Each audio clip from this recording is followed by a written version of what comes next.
Anong latest sa mundo ng showbiz? Marami sa mga marites na netizens ang tutok ngayon sa buhay ng two-time Olympic gold medalist na si Carlos Yulo. Lalo na patungkol sa usaping love life at family matter nito.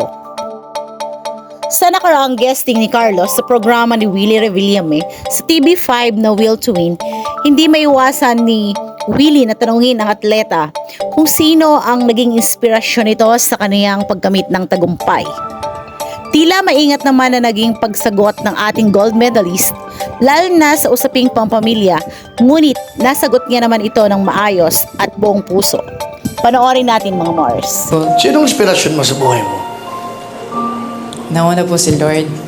Grabe po yung binigay na talento, lakas, guidance. And sobrang blessed po through all out the game.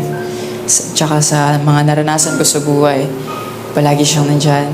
Family and syempre yung partner ko na palaging grabe yung well-being ko and mental health na nasusuportahan ako sa lahat. And syempre si Ma'am Cynthia po na yung president po namin na like dinaguyod niya po talaga yung gymnastics sa Pilipinas. Grabe, sobrang thankful po ako sa kanilang lahat po. Well mga Mars, kayo ba may inspirasyon, may mahal sa buhay, may pamilya na sumusuporta sa inyo? Kung nagustuhan mo ang ganitong video, mag-like and comment lang. We are open for suggestions para sa susunod na topic on our next video.